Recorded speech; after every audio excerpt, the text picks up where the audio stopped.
Hi friends, welcome back to Shiv Jagan blogs. ನೆನ್ನೆಯ ಸಂಪೂರ್ಣ ಕಾರ್ಯಾಚರಣೆಯ ವಿವರ.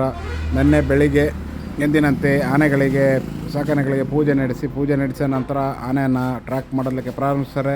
ಆನೆಯನ್ನು ಟ್ರ್ಯಾಕ್ ಮಾಡ್ತಾ ಇರಬೇಕಾದ್ರೆ ಸುಮಾರು ಹೊತ್ತುಗಳ ಬಳಿಕ ಆನೆ ಟ್ರ್ಯಾಕ್ ಆಗುತ್ತೆ. ಆದರೆ ಯಾವುದೇ ಕಾರಣಕ್ಕೂ ಆನೆಗೆ ಡಾಟ್ ಮಾಡಲಿಕ್ಕೆ ಆಗೋದಿಲ್ಲ. ಆನೆ ಸುತ್ತಾಡ್ಕೊಂಡಿರ್ತದೆ, ತುಂಬ ಕಷ್ಟಪಡ್ತಾರೆ. ಎಲ್ಲ 6 ಆನೆಗಳು ಸುತ್ತುವರೆದ್ರೂ ಈ ಆನೆ ಸಿಗೋದಿಲ್ಲ. ಕೊನೆಗೆ ಒಂದು ಬಯಲು ಪ್ರದೇಶಕ್ಕೆ ಆನೆಯನ್ನು ಓಡಿಸ್ಕೊಂಡು ಹೋಗ್ತಾರೆ. ಓಡಿಸ್ಕೊಂಡು ಹೋದ್ರೂ ಅಲ್ಲೂ ಸಹ ಆನೆ ಡಾಟಿಗೆ ಸಿಗೋದಿಲ್ಲ. ಹಿಂದುಗಡೆ ಸುಗ್ರೀವ ಚಾರ್ಜ್ ಮಾಡ್ತಾನೆ ಹೋಗ್ತದೆ, ಹೋದ್ರೂ ಸಿಗಲ್ಲ.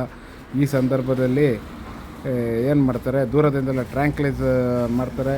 ಟ್ರ್ಯಾಂಕ್ಲೈಸ್ ಮಾಡಿದ್ರೂ ಆ ಆನೆಗೆ ಮಕ್ಕನಿಗೆ ಸೆರೆಹಿಡಿಲಿಕ್ಕೆ ಟ್ರೈ ಮಾಡ್ತಾರೆ, ಆದರೂ ಅದು ಸಿಗೋದಿಲ್ಲ. ಮತ್ತೊಂದು ಆನೆಗೆ ಟ್ರ್ಯಾಂಕ್ ಆಗುತ್ತೆ.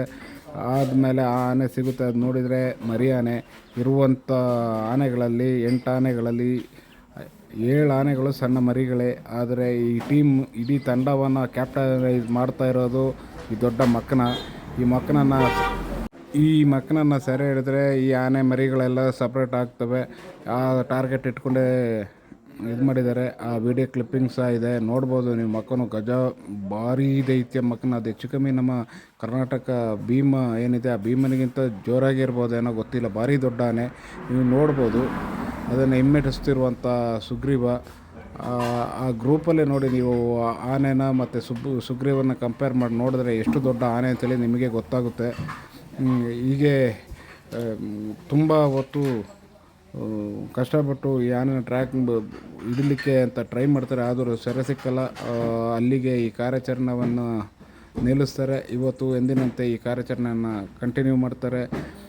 ಈಗ ನಿನ್ನೆ ಇವರಿಗೆ ಸೆರೆ ಸಿಕ್ಕಿದಂಥ ಆನೆ ನಮಗೆ ಇಷ್ಟು ದೂರದಿಂದ ಸಣ್ಣ ಮರಿ ಥರ ಕಾಣ್ತಾ ಇದೆ. ಆದರೆ ಅದು ಮರಿ ಅಂತ ನೀವೀಗ ನೋಡಿ ಆ ವಿಡಿಯೋ ಕ್ಲಿಪ್ಪಲ್ಲಿ ನೋಡ್ಬೋದು. ಅಪ್ಲೋಡ್ ಮಾಡಿದ್ದೇನೆ, ಆ ಕ್ಲಿಪ್ಪಿಂಗ್ಸ್ ಸಹ ಇದೆ. ಅದನ್ನ ಆಮೇಲೆ ವಿಡಿಯೋ ಎಂಡಲ್ಲಿ ನೋಡ್ಬೋದು. ನೆನ್ನೆ ಏನು ಕ್ಯಾಪ್ಚರ್ ಮಾಡಿದರು ಆನೆದು ವಿಡಿಯೋ ಕ್ಲಿಪ್ಪಿಂಗ್ಸ್ ಇದೆ. ಈಗ ಮೊದಲು ಸೆರೆ ಹಿಡಿಬೇಕಾದಂಥ ಆನೆ ಈ ದೊಡ್ಡ ಆನೆ, ಏನು ಈ ಮಕ್ಕನ ಇದೆ ಅದಾದ ನಂತರ ಈಗ ಮತ್ತೊಂದು ಇಲ್ಲೊಂದು ವಿಡಿಯೋ ನೀವೇನು ನೋಡ್ತಿದ್ದೀರಾ, ಇದು ಹೋದ ಸಲ ಕ್ಯಾಪ್ಚರ್ ಮಾಡಿ ಈ ಟೆರೈನ್ ಒಳಗಿದ್ದಂತಾನೆ ಎಳಿಲಿಕ್ಕೆ ತುಂಬ ಕಷ್ಟ ಆದ ಕಾರಣ ಈ ಆನೆನ ವಾಪಸ್ ರಿವರ್ಸಿನ ಇಂಜೆಕ್ಷನ್ ಕೊಟ್ಟು ತಿರ್ಗಾ ಕಾಡಿಗೆ ಬಿಡ್ತಾರೆ. ಇವು ನೋಡ್ತಾ ಇರ್ಬೋದು, ಹಗ್ಗಗಳೆಲ್ಲ ಅಲ್ಲೇ ಇದ್ದಾವೆ. ನಮ್ಮ ಎದುರುಗಡೆಯಲ್ಲಿ ಕಾಣ್ತಾ ಇರ್ಬೋದು, ಭೀಮನು ಸಹ ಇದೆ. ಆನೆ ಕೊನೆಗೆ ಅದನ್ನ ಬಿಡ್ತಾರೆ. ಟೆರೈನ್ ಆಗಿ ಜಾಗ ಏನಾದರೂ ರಿಸ್ಕ್ ಆಗ್ತದೆ ಅಂತೇಳಿ ಅದನ್ನು ಅಲ್ಲಿ ಬಿಟ್ಟಿದ್ದಾರೆ. ಈ ಆನೆನೂ ಕ್ಯಾಪ್ಚರ್ ಮಾಡ್ತಾರೆ.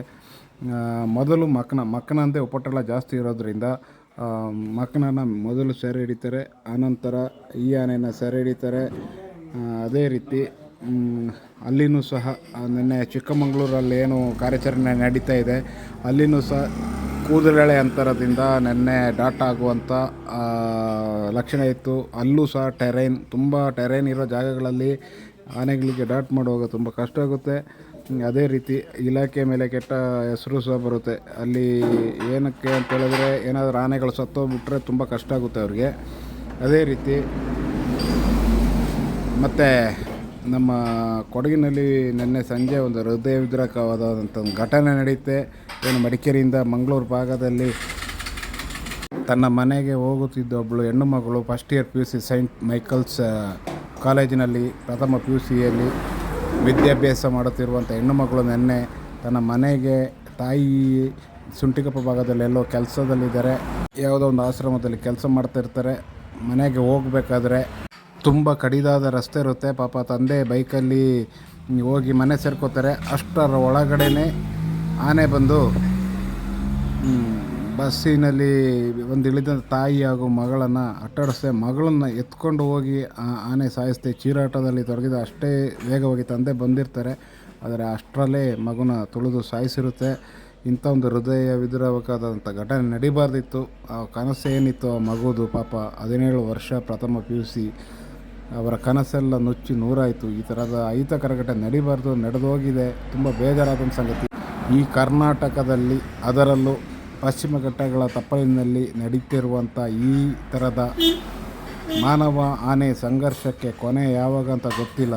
ಒಂದು ತೋಟ ಗದ್ದೆ ಏನು ಯಾವುದಕ್ಕೂ ಹೋಗೋಕ್ಕೆ ಈಗ ಧೈರ್ಯನೇ ಬರಲ್ಲ. ಒಂದು ಕಡೆ ಕಾಟಿಗಳ ಹಾವಳಿ, ಒಂದು ಕಡೆ ಈ ಹುಲಿ ಚಿರತೆಗಳ ಅವಳಿ, ಈ ಆನೆಗಳ ಅವಳಿ, ಈಗ ಎಷ್ಟೋ ಈ ದಾಳಿಗಳಿಗಾಗಿ ಎಷ್ಟೋ ರೈತರ ತೋಟ ಗದ್ದೆಗಳೆಲ್ಲ ಪಾಳು ಬಿಡುವಂಥ ಸಂದರ್ಭ ಆಗಿದೆ, ಆಗು ಹೋಗಿದೆ. ತುಂಬ ಒಂದು ಕಷ್ಟಕರವಾದಂಥ ಕಾಲ. ಇದಕ್ಕೆ ಸರ್ಕಾರಗಳು ಯಾವಾಗ ಇದಕ್ಕೆ ಕೊನೆ ಮಾಡ್ತದೆ ಅಂತ ಗೊತ್ತಾರೆ, ಎಳಿತಾರೆ ಅಂತ ಗೊತ್ತಿಲ್ಲ. ಇದು ಹೆಣ್ಣು ಮಕ್ಕಳಿಗೆ ನೋಡಿ, ಒಂದು ಕಾಲೇಜಿಗೆ ಹೋಗೋ ಮಗಳು ಅಂತ ಹೇಳಿದ್ರೆ ತುಂಬ ಆ ತಂದೆ ತಾಯಿ ಹೇಗಾದರೂ ತಡ್ಕೋತಾರೆ. ಆ ದೇವರು ಆ ಅಪ್ಪ ಅಮ್ಮನಿಗೆ ಈ ದುಃಖವನ್ನು ಭರಿಸುವಂಥ ಶಕ್ತಿ ಕೊಡಲಿ ಅಂತೇಳಿ ಹಾರೈಸ್ಬೋದಷ್ಟೇ. ನಾವು ನೀವು ಏನು ಮಾಡೋಕ್ಕೆ ಸಾಧ್ಯ. ಸರ್ಕಾರಗಳು, ಮೇಯ್ನ್ ಸರ್ಕಾರಗಳು ಇದಕ್ಕೆ ತನ್ನ ಏನೇನಕ್ಕೂ ದುಡ್ಡು ಖರ್ಚು ಮಾಡ್ಕೋತಾರೆ. ಇದನ್ನು ಒಂದು ಸರಿ ಮಾಡಿದ್ರೆ ತುಂಬ ಉತ್ತಮ ಆಗುತ್ತೆ. Okay friends, thank you.